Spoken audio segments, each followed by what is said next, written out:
Hey, what's up, everybody? Going to be joined by Greg Walsh of Wolf Brigade Gym here pretty soon. Very, very excited to, I guess, really begin having more conversation with Greg, and he's just popped in here, so we're going to get him signed up, linked up here. And I guy that is very, very much worth listening to. He's very much a person who is just hey, I'm doing a little introduction for you, man. Great. Thanks. But Greg is just a fascinating character. He's someone that has really rejuvenated and inspired me to revisit training modalities as a concept, and not necessarily tie myself to any one idea or belief, rather than to chase the best that I can be in whatever form that is. So as you can see, he's maneuvering a couple of maces around back there. I just got a 10-kilogram mace. A lot of you might have seen or been familiar with the fact that I was using a sledgehammer, and I wanted to compliment Greg on the design and the thought that was put into the maces that he has and the artwork that goes into those.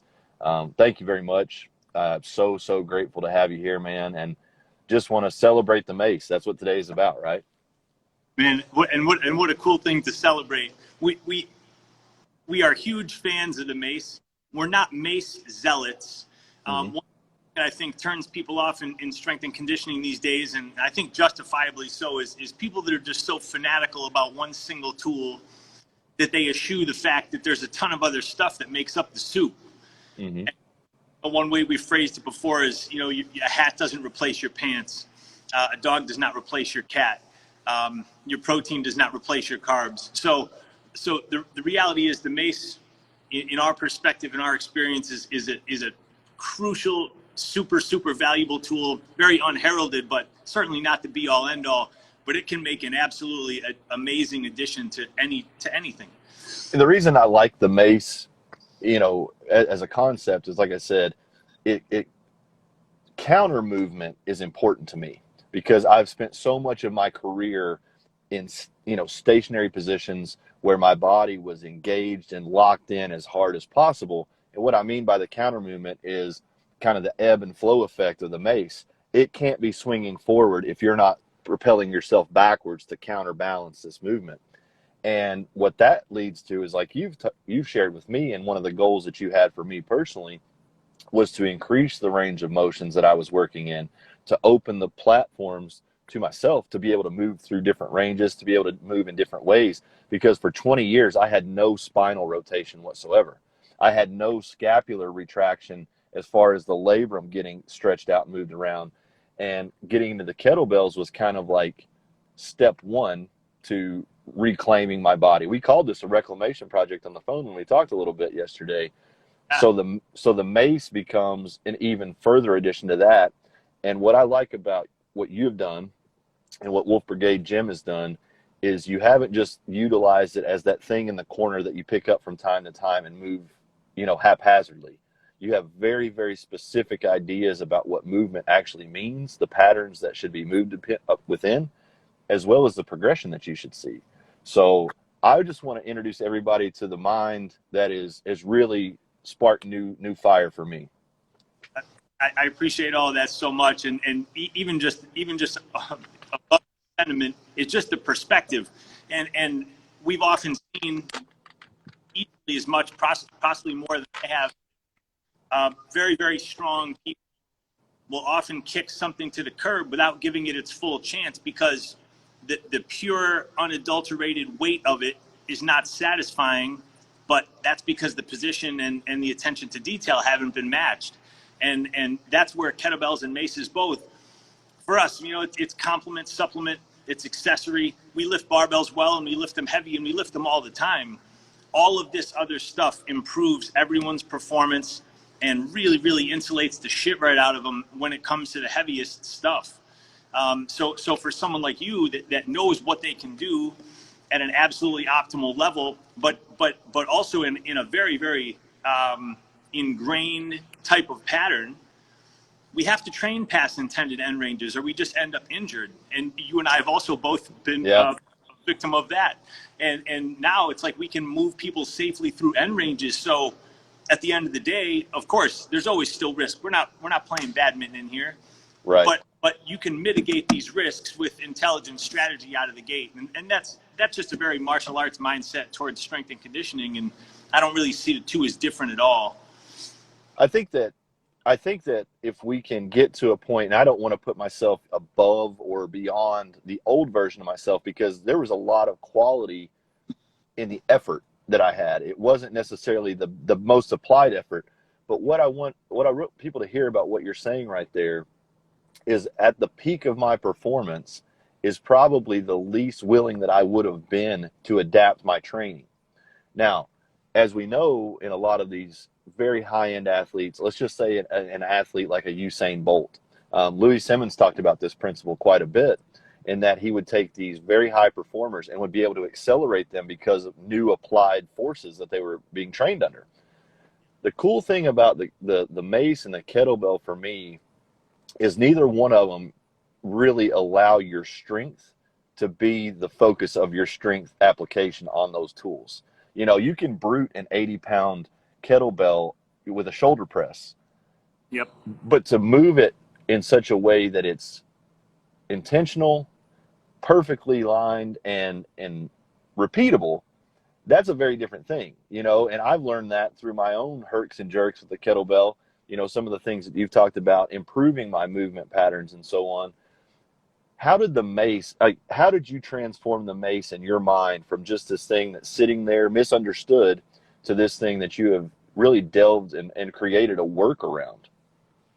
Well, we were introduced to the mace in maybe 2004, 2005 by a guy named Jake Shannon out in California, and he'd been using it. He's a catch wrestling guy. You know, Indian wrestling cultures have been using things for hundreds of years, but they use it in a very routine, very traditional type of way. So when I was exposed to that thing first, it rang with me immediately, but there was very little detail involved. And, you know, coming from martial arts and things like that, I realized, and also coming from at that point, strength training, but not coming from a strength training background, my focus and purpose was optimization. Mm-hmm. And so even then, before I would have articulated it the way I would articulate it now, what we were always hunting for is a way to make something a little teeny tiny bit better, even if it wasn't something that we'd been told before. Right. And we ended up, I'm sure, kicking out even more stuff than we kept. But the mace was one of those things that every time we pushed something forward, conceptually or strategically, it just kept making improvements. And that literally has not stopped since 2004, 2005.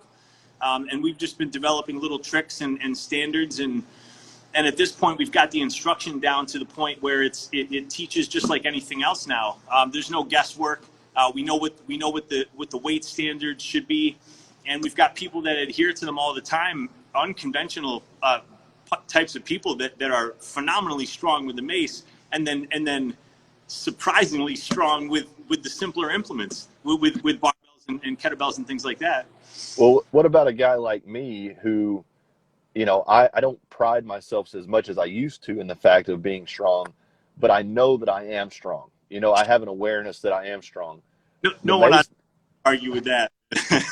The mace humbled me. To be honest, you know, like we talked about before, the girth of the handle, the length of the handle, the thought of putting everything into it. You know, I just picked this thing up to familiarize myself with it, to see how it moved in my hands, how quickly could I shift hands, change ends, get it around my head.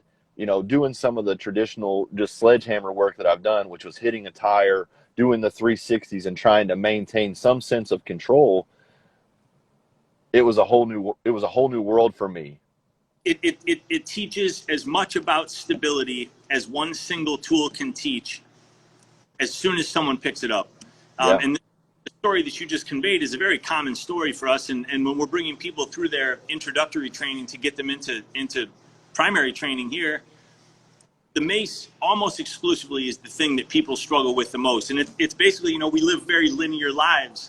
And so when you start taking even strong people into a lateral plane that also requires coordination, a different type of midline stability, a relative tension, you know, I mean, if you grab If you grab a bar to perform a heavy deadlift and there is anything other than vicious tip to tail tension, that lift is gone from the beginning.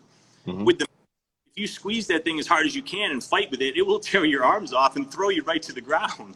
Yeah. That might be an exaggeration. It's not far from it. But then to circle back on that, the ways that we don't allow it to do that now is with how we articulate the training and how we use it in a linear progression, just like the other strength tools. We'll teach with it from a very basic standpoint, just like someone would learn striking, or just like someone is going to learn kettlebell lifting if they're learning it in a responsible, proper way. But the Mace is just phenomenally different because of that lever. Mm-hmm. It creates so much imbalance that it's so valuable, even at light weights. It also creates balance in ways that allow us to accessorize in positions that most people can't get into otherwise. Complement, supplement traditional lifting strategies, and even, like we talked about yesterday, the hierarchy of a training week. Mm-hmm. It's a more relative weight. So later in the week, you're not smashing yourself to bits, but you're still lighting these same corners. You're still doing this same kind of positional acuity and practice and things like that. And it's, I don't know, for us, it's indispensable. We use it all the time. Well, I want to give somebody an analogy that, well, it's not an analogy, it's a training similarity, or the concept is that a lot of people might be able to grasp quicker than they will the Mace concept, is that running on flat ground is very, very, like at full speed. I'm not talking like a comfortable jog. I'm talking at about a max sprint on flat ground is much more vicious and much more harsh on the body than running uphill. And it all comes down to the speed of it. So what you're talking about, you will never, ever move as quickly uphill as you will flat. And the fact about that is you will always more exertion. You will still recover faster from the hill than you will from the flat because of the relative adaptation to stress. And that's kind of what Greg is talking about here, is some of the stuff related to the Mace. You have a 500-pound barbell, you have an 80-pound kettlebell or a 100-pound kettlebell, you have a 22-pound or a 10-kilogram Mace. So obviously you can sprinkle that in, or you can add that into the training week. And from a volume standpoint, you can do 1,000,000 repetitions and still remain very, very low. So it is an accumulating thing that can really be applied to help you train further, help you train longer, and help you train more thoroughly of the body without adding a ton of overall compensated volume. And to me, that's the stuff that's beautiful. That's succinct and correct. It's one of the ways that we accomplish the volume that we need to in here without the attrition that we don't want, both in ourselves and in our participants. I mean, most of the people we train have turned into excellent athletes, but most of the people we get out of the gate are not. And so there's always some sort of positional recovery. There's always some sort of, like, even constitutional stuff. Holding on to the Mace in a proper way when you are tired is a task in and of itself. And that creates a lot of value too. It's not going to be the same as a 250-pound farmer hold, but if you put that in front of you like you mean it when you're tired, I mean, I guarantee you just did 18,000 crunches. Absolutely. Yeah, well, and that's the thing too, is that I want people to be very, very, very clear on the understanding of why you're training, specifically your athlete, specifically the work that you do, has really captivated my attention and excitement, because I hope you don't mind, but I've shared the video that you sent me of the Mace work to the tire with a few people that really understand training, right? And well, what I wanted to display is I first sent a video of someone hitting a tire, just, Joe Nobody from the internet. And I don't mean any like malice towards when I shared these videos. I just wanted to show this is somebody who is breaking a sweat, working and controlling a sledgehammer, hitting a tire, burning calories, right? Like, they were accomplishing all of those things. What I can tell you about what I saw in the video that you sent me specifically, people think of strength and they automatically go to their preconceived notion. The first person in your video was a petite, like 120, 130 pound woman. And the force and the accuracy and the repeated, like, attention to every little maneuver that she had with the Mace and the hammer, like, my God, man, it's not like watching somebody hit a tire with a hammer. It is precise, prescribed movement to handle this thing as effectively as possible. And what the point that excites me about this, and I'm sorry I'm struggling to get all this out, is that not enough coaches, and more than that, not enough gyms employ that attention to detail that you have routinely maintained and exhibited throughout all of your clients. Yeah, Lexus is a hammer. It, Um, it truly boils down to, instead of being an implement focus or a workout focus, it's a concept focus. It's a yeah, movement focus. It's an energy system focus. It's a knowing what good detail looks like focus and how it works, and just not really accepting anything less than that, because it's better. yeah, The challenge there is it creates some level of a barrier of entry, because certain people, of course, just want to exercise. They want to get sweaty. They want to burn calories, and that is amazing. We want people moving. Period. right.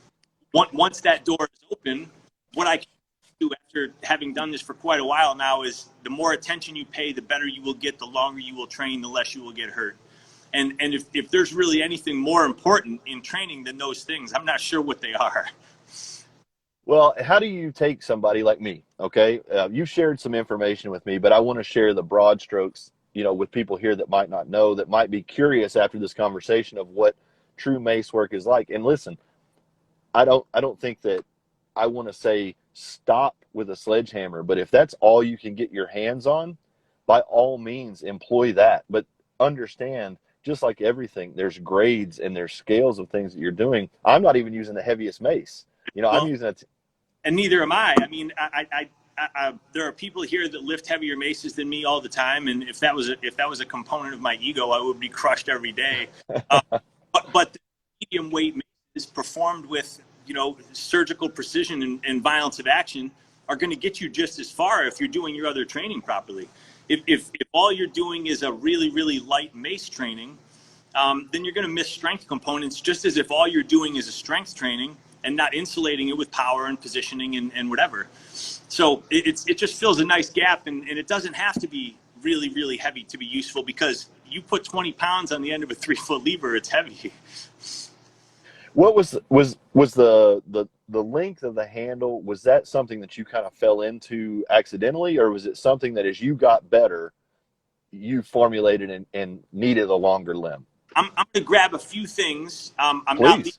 ever, and I was going to try and strategize this ahead of time, but I wasn't sure where we were going. So I'm going to grab a few things in 1 second. Yeah, I'll just take some questions here. If anybody has any questions for Greg specifically, or for the mace, or for me, or whatever, feel free to ask those, because what I can tell you, in a matter of a couple hours of phone calls with Greg, a couple of lives here, and then obviously the 2-hour podcast that we posted, like I said, I don't want to keep harping on the fact that, I didn't know everything before. I certainly felt like I probably got more of the title of expert than I was, but I can tell you, I always tried to gather information. I always tried to look at new things, and I always wanted to be the best version of myself and apply the best tools that I could find.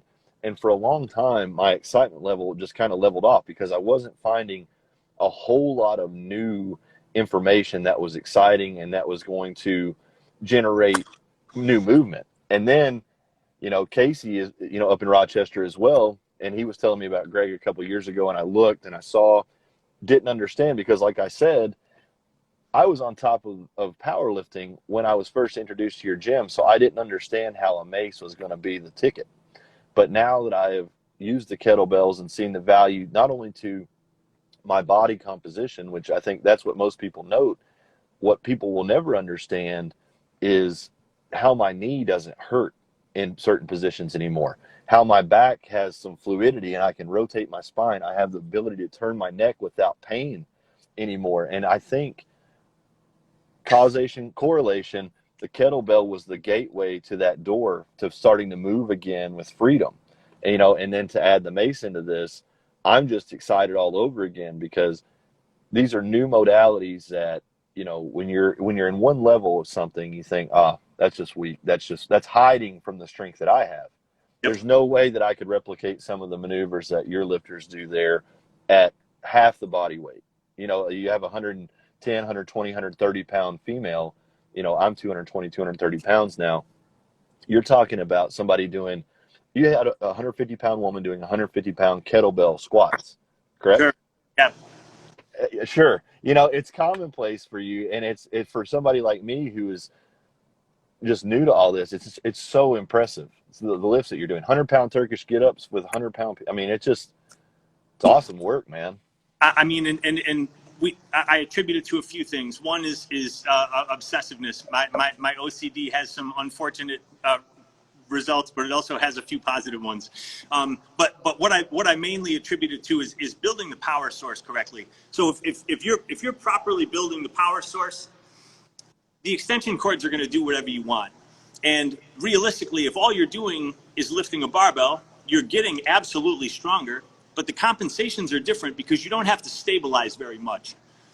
Especially if you're in a pattern of lifting with the belt at submaximal weights and all this kind of stuff, you're really inherently stable. So of course you have to be phenomenally strong, but the bar does what you want it to. It's one long piece, both hands are on it.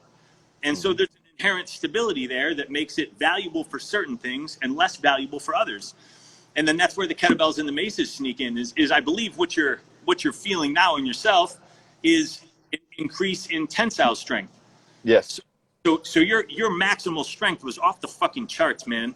But the tensile strength had been kind of squashed down for the compensations of having to lift those heavy weights.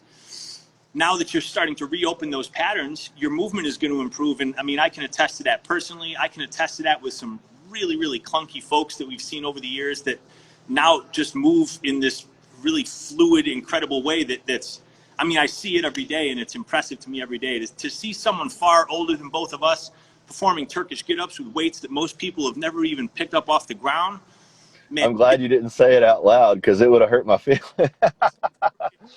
it's proof in a way that I just don't see very much being proven. Yeah. But because I grabbed these things, so this mace is one of the original Torque athletic maces that Jake Shannon had a hand in. He was the guy that made these with Torque, and this one, the bottom finally came off. I've had it for 14 years, but it's urethane coated, and you see how tall it is. Sure. Sorry, this thing is. That's okay. So you see how tall it is. So what we were finding is that smaller people were starting to move gigantic weights, and it was coming too close to the ground for a comfort. So some of our first samples, made here, machined, too expensive and not ideal, were a little bit shorter. Yep. Then we found that on certain people, that wasn't the ideal one either. So now, I mean, I joke a lot that it took me 10 years to put a ball on the end of a stick, but it did. And now, I mean, I'm 100% confident in this, from everything from how big this is. It keeps your hand where it's supposed to, but it doesn't do it in a way that's obtrusive. The height is right. Everything about these is exactly what we wanted. And so it was a really simple process, but it also came with an awful lot of research and development. I think next time we do this, it'll be fun and I'll have them out. But Sure. we graveyard of experimental maces that would be fun to look at. I mean, we've pieced shit together with dumbbells and broom handles. We've done everything. People have welded them for us because, of course, like if you're going to engineer something for public use, you want that to be just as close to perfect as you possibly can. You know, I'll say this: if Greg Walsh produces something for public use, you want it to be perfect as you can. I But appreciate that. well, and that's just a nod to some of the conversations we've had and some of the shortcuts that you have avoided to make sure that you are doing the best that you can. And what I'm curious about, though, is as you were developing this and as you were refining this, what was the belief point? Like, what was the point that you kept saying, this isn't working, but I still believe in the concept. I still believe in the idea. Because that's a hard place to be, is when you're kind of out there in deep water on your own. Well, we've the idea of the Mace sells itself immediately, and you've bought it in the last few days since you got yours. And for me, the buy-in was immediate because it felt like grappling. So Mm-hmm. when you begin to oscillate that Mace, the closest thing that ever felt like to me is getting ragdolled by a person I didn't want moving me around. Yeah. And my goal there, of course, is, well, I want to control over this implement that I want to be able to exert over another person. And I really believe also that through a bunch of injuries I've had and not having wrestled as much as I would like to in the recent past, the reason that when I do so, I'm still able to do so safely and at least, arguably functionally, is insulating with the Mace, because it feels really a lot the same. Your Mm-hmm. shoulders through some demands that they're not going to get put through in any other way. Your midline stability has to be on track because there's nothing helping it. You have to make it and hold it. So when it came to utter discouragement, the only thing that we've ever found, and again, this isn't a slight on anyone that's out there moving, is the fact that so few people know anything about what the Mace can do in a real way. Mm-hmm. But yet so many people have access and interest in the Mace that the water is fucking filthy right now. Yeah. People are just doing ridiculous anythings with the Mace because it's heavy enough to be challenging in any position. A ton of stuff that I don't necessarily like on a personal level, I can still see as cool and fun and whatever. But for me, I'm trying to get people to accomplish more with less in as optimal a ways as we can help them, so that they stay progressive, stay healthy, and so that we can actually help them prove a process that stays interesting to them. Randomization is not a training strategy, and no plan is no plan. And so when we think about what we've done with the Mace, anytime we roll something new out, like I think at this point it was a year and a half ago or something, but we did that 2 years. I don't know. We did that Mace lifting for strength training Yep. piece. I was I was excited to do that, and it was really hard to keep it under my hat a little bit because, outside of maybe someone somewhere doing something that looked like it without knowing it, no one had ever addressed the Mace as a strength training implement. Mm-hmm. No one had pressed it in those ways. No one had moved it in those dynamic angles so that it kind of insulates positions that a bar and a kettlebell can't get to. But I goofed around with that for a year before I put it out, because I wanted to make sure that this was not me feeling like we had uncovered something novel that didn't really have any transferable function. Right. So knowing both, my strong points and my limitations, I practiced all those strength lifts. We put them on people in here, and it wasn't until it actually landed that we put that out. And then once we did, I mean, it was underviewed, but the people that viewed it, and then some of the stories that I can share from it, I mean, it was a game changer for some really high level folks, powerlifting, fighting. It's just, the proof is in the pudding when high level people can make adjustments that improve even further their amazing skill sets, and beginners can accomplish twice as much in half the time. You've got something. So the discouragement was simply watching the Mace turned into a gimmick. But the encouragement is that we were watching it in person. And that's what I'll always say is for anyone who wants to be a high-level trainer, or at least not pretend that you're a good trainer, you have to have a facility. You have to be working with bodies all the time. If you're not watching people move, you're not learning. Well, and that's the thing too, is I felt that, just to reiterate what you're saying, I felt that as my clientele went more from collegiate athletics to powerlifting training partners / into online only, I would say that my excitement for it waned, because it's not the same. You don't get the same, because when I see things, I think about things. And when I think about things, I look at different angles. I think about different processes. I think about how the body moves. And when I'm just watching a video of a client, it doesn't have the same feel. It doesn't have the same connection for me that I get, because then it's just flat, but if I've got both, if I've got the ability to satiate both ends of that spectrum, Yeah. the online clients benefit from what I'm doing hands-on right in front of me, because it's real time. The 100%. assessments, So a big props to you for recognizing that. And also, like I said before, it's important So that neither that go ahead. I sat in front of this goofy diagram, and the reason that we drew this, and then the reason that we keep it up here, is the simple reminder of so if you look at the top line, of course, it's a straight line. Those are the available push pull angles with the barbell. Hmm. That spidery looking thing are the available push pull angles with a mace. Right. So really, you see what ground we're covering with one tool, and then of course we see the ground that's able to be covered with the other tool. When you combine them, you have a really perfect circle, and until you do, you don't. And Right. I think that's really important. In it's not even really a matter of personal preference. It's a matter of performance and optimization. Is that if your interest is performing in athletics better than you currently are, you have to do something that you're not currently doing, and it has to not be a gimmick, and it has to insulate and improve what you currently are doing.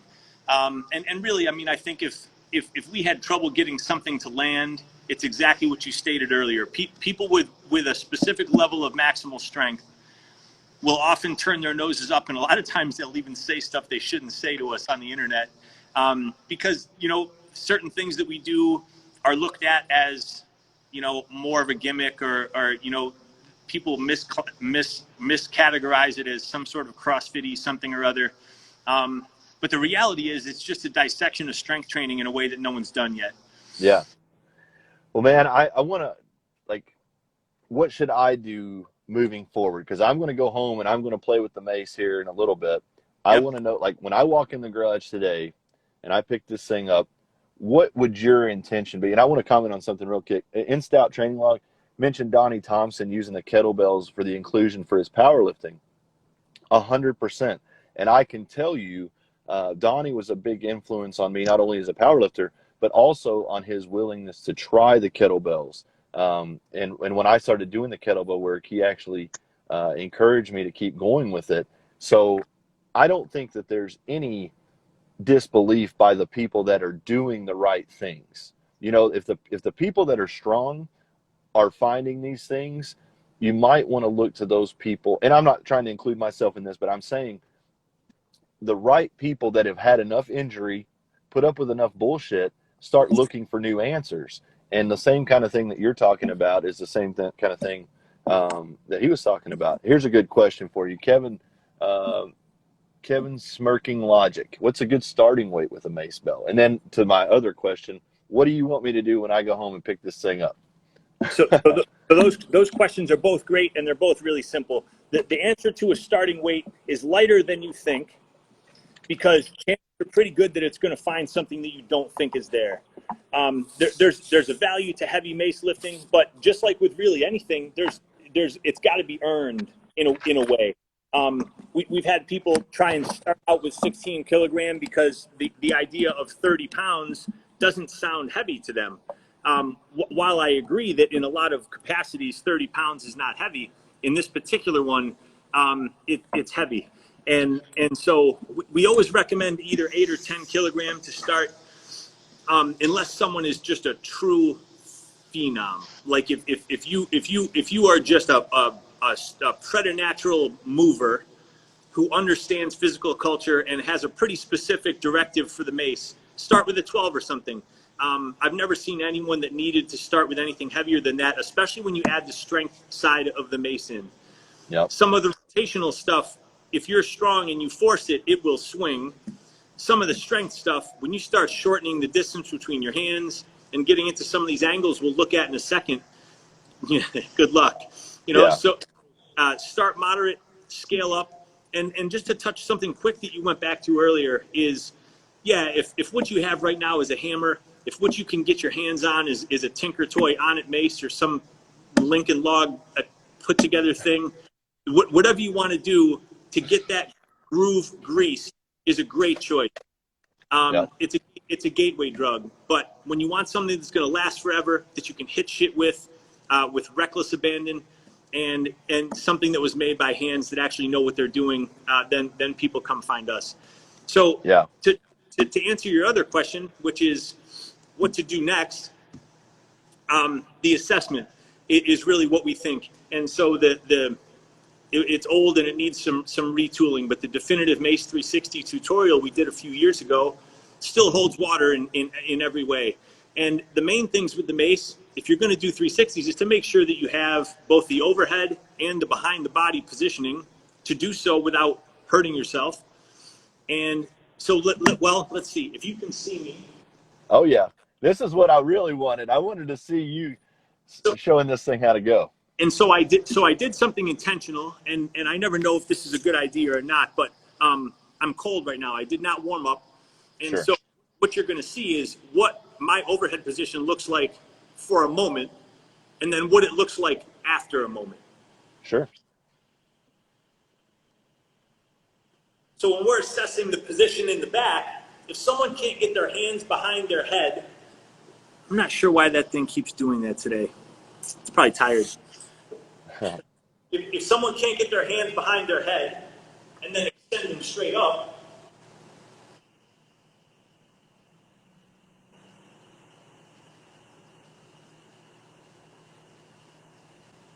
then there's a pretty significant chance that they're going to clip themselves somewhere when you start swinging the mace in a 360. Mm-hmm.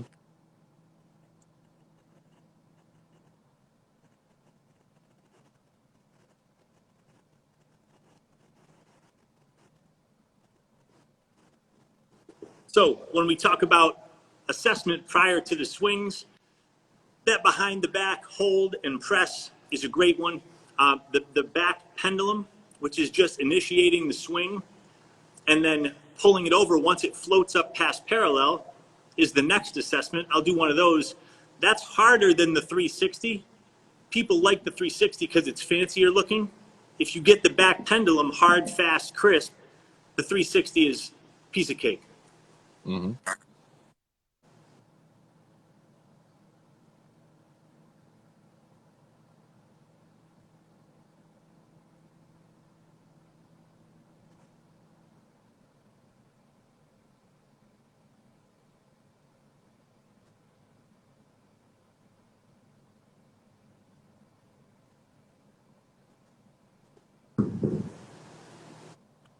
So those are the first two on the swinging side. And then to assess that overhead positioning is the shovel and the press. I apologize, my right leg's not working today, so the shovel's not perfect. No, you're good. So this is the same exact setup as a deadlift, same exact setup as a good kettlebell swing, and a great indicator of timing, because if you'll watch, my hips throw my hand, just like they need to in the stand-up of a heavy lift, and just like they definitely need to in the hard finish of a kettlebell swing. Absolutely.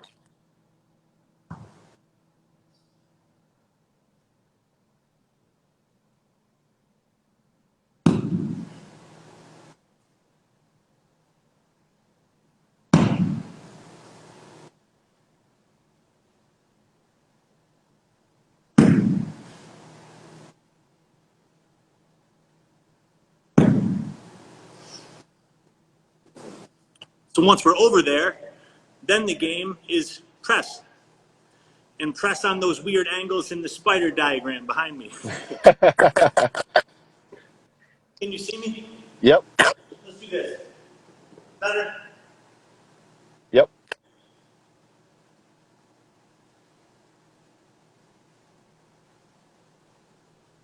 Yeah, man.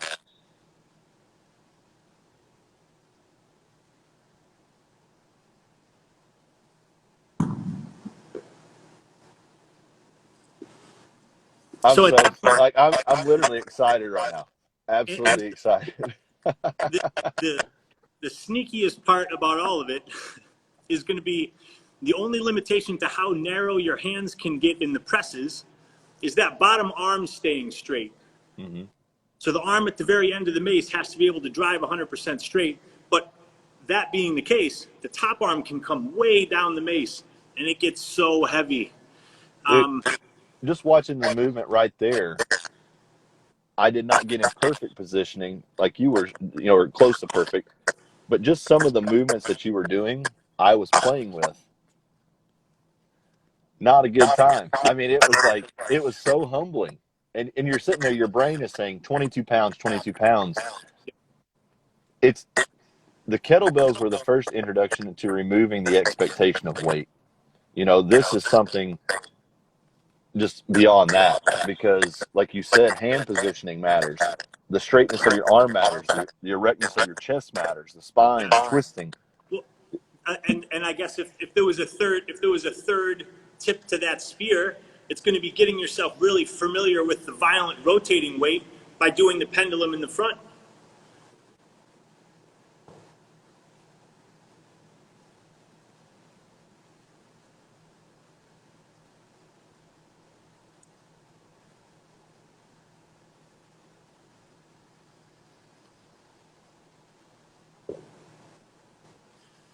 And I mean, as simple as that is, in 2008 or whatever, when we first filmed that, no one had ever swung a mace in the front plane.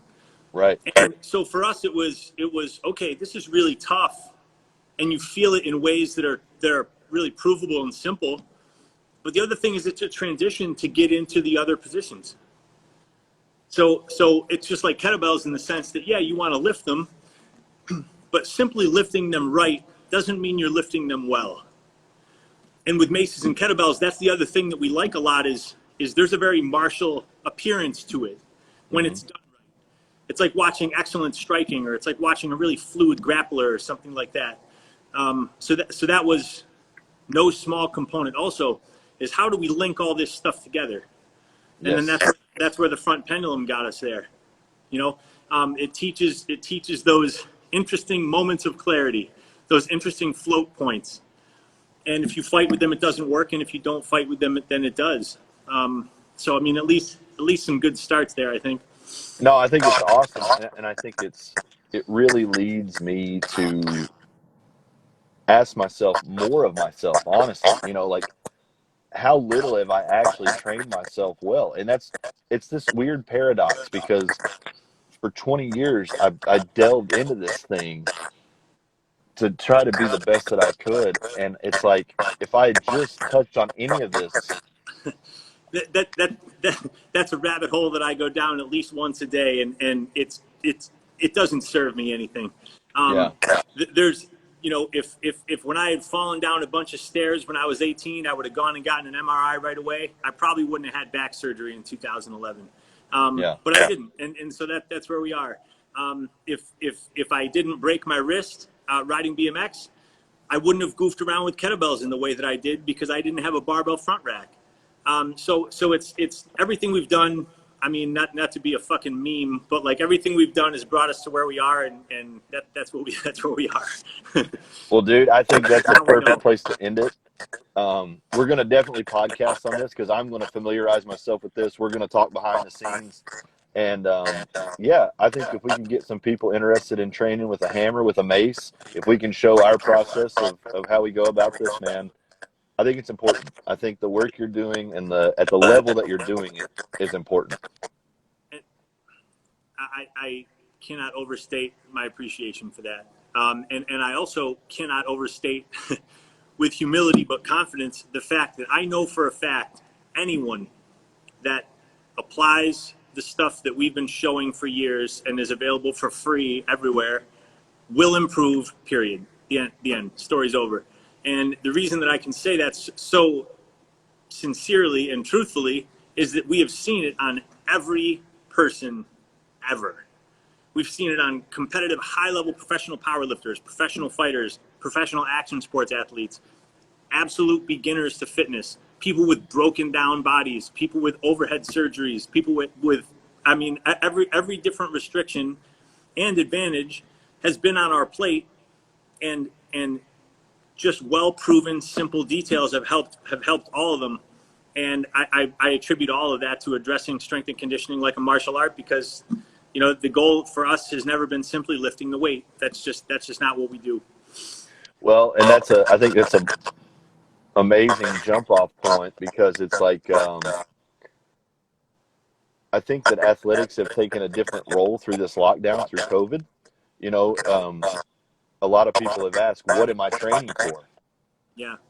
We don't know. That's the great unknown. And I think that's where these type of training modalities can be so effective, is that this does teach us something we don't know. This does take us into a level of discomfort. It does force us to move our body and to receive of our body, you know? So I, I I, think this kind of stuff is powerful.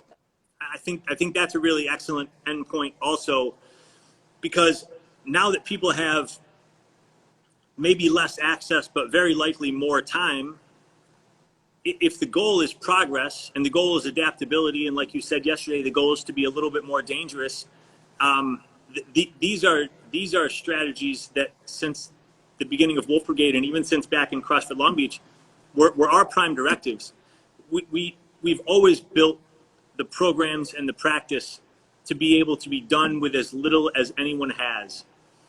And that's because we don't know what we're gunning for. We don't know what we're in for next. So Mm-hmm. if all you're training for is a linear application of your physicality, then that is all you'll have access to when you need it the most. And we just, I mean, I've just never bought that, you know. So anyway, Well, well, man, this is great. I appreciate it so much. I hope people enjoy it. let's get a couple of videos shot over that people can, like some of your YouTube stuff that we can share. I'll put them in Okay. the story. If you're watching this, check out the stories, click those links, follow Greg, follow Wolf Brigade, follow his affiliates, because there's a lot of really interesting stuff going on that doesn't look and feel like a lot of the other bullshit that's on the internet. And I'm so glad that we're got this exchange going, man. Thank you. This is a great start, and I can't wait to see what the Mace does. I'll when we get off right now, I'll grab a few things and send them so people have access to them, and then with any luck, they'll be able to see this for Yep, the next for the next time forever. from yours. Yeah, and then we'll steal it and put it somewhere too. Perfect. Thank you so much, everybody. Hope you enjoyed. Brandon, thanks again, man. Awesome. Thanks a lot, Greg. Thanks everybody for watching. Thank you. Have a great day. Peace.